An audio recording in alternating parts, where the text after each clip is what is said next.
He casually answered and said, "Glad you called. Last night was incredible. How about dinner at 6:30?" I sat there in shock, but my revenge, oh, it was swift and absolutely merciless.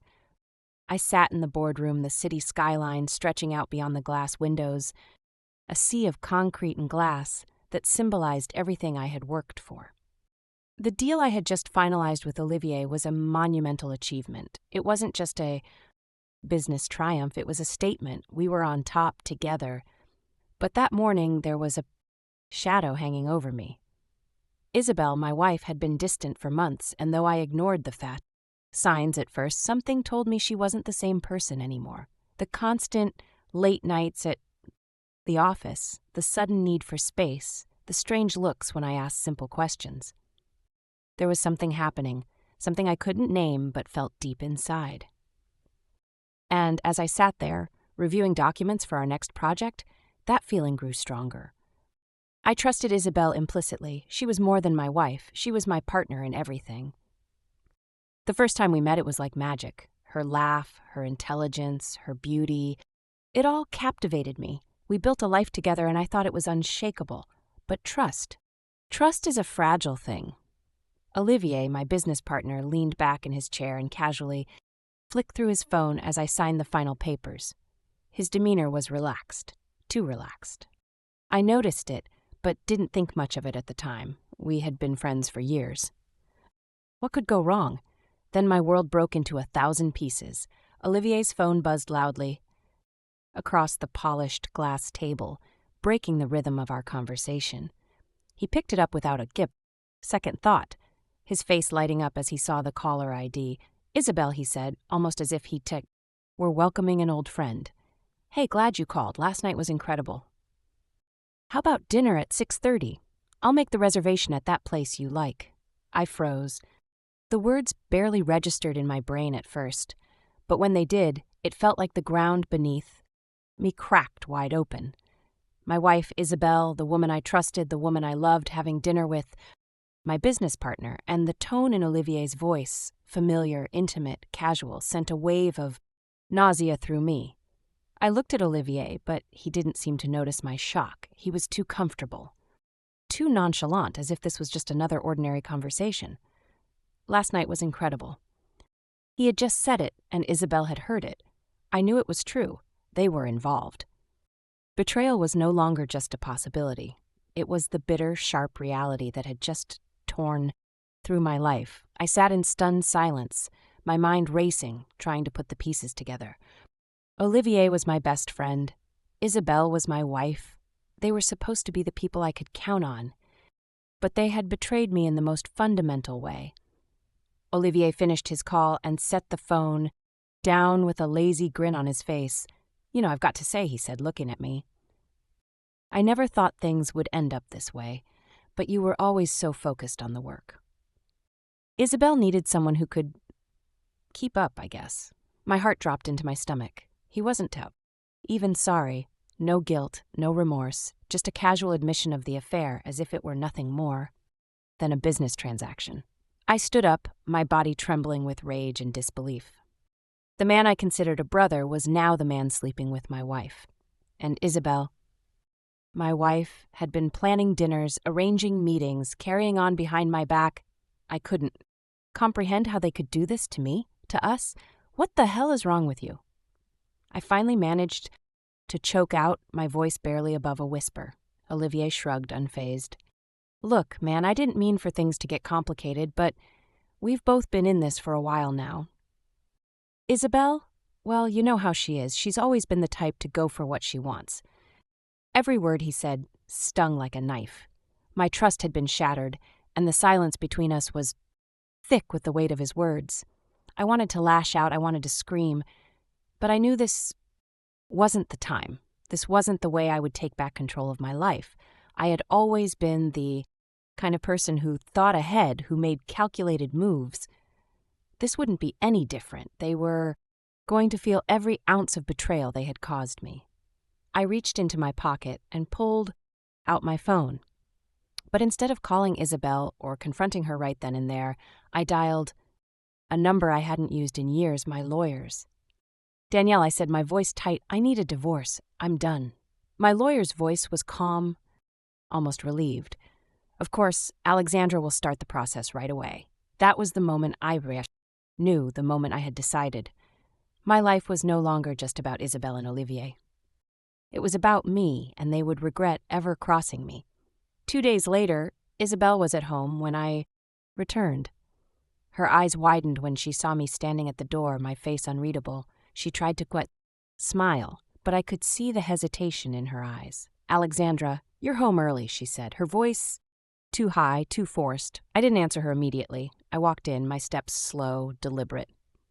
Isabel, I said, finally breaking the silence, we need to talk. She looked confused for a moment. Then something shifted. She knew what I had found out. I leaned against the wall, my posture cold, unwavering. I know about you and Olivier. Her face went pale, and she took a step back. What are you talking about? I didn't let her get away with the lie. I heard everything. The phone call, last night, dinner at 6:30. My voice was steady, cutting through the room like a blade. How long has this been going on? She opened her mouth to speak, but the words were tangled. She was caught. I watched her crumble in front of me.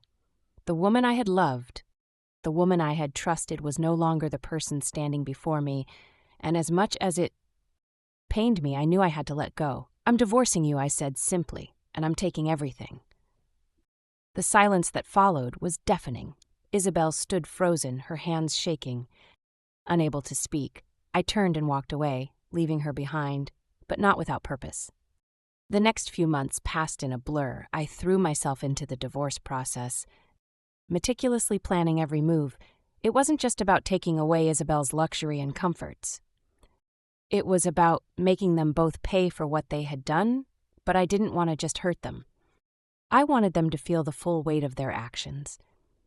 I used every connection, every resource, to bring their world crashing down. And when the moment came, when I made my final move, it wasn't just personal. It was calculated, precise, and perfect. The divorce proceedings dragged on for months. Isabel fought me every step of the way, trying to maintain her grip on the lifestyle I had built for us. But she didn't realize how much power I held.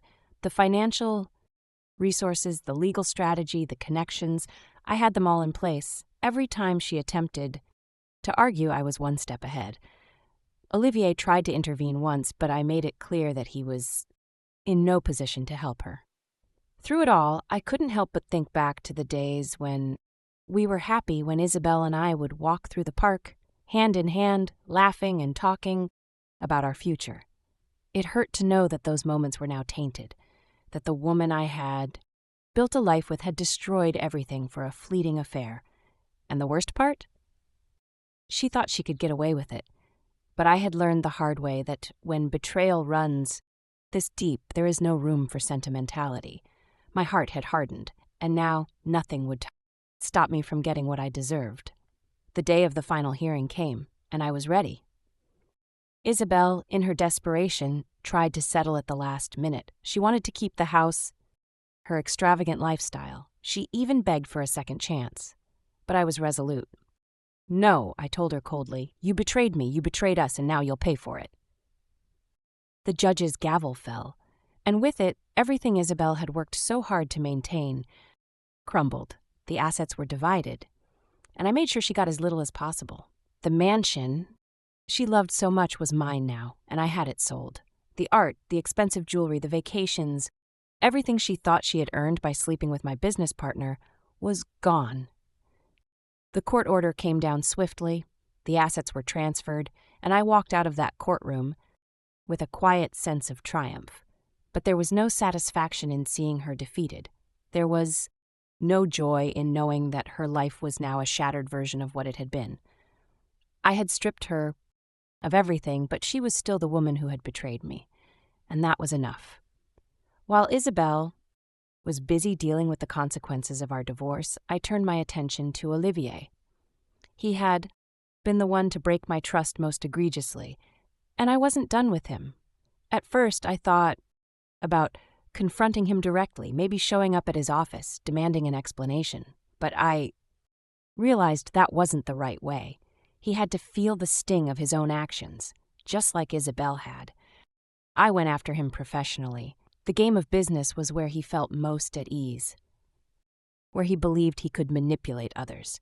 But now the tables were turned. I had everything in place to ensure that his empire came crashing down. I started by undermining his business dealings. I contacted the partners he had neglected to disclose to me.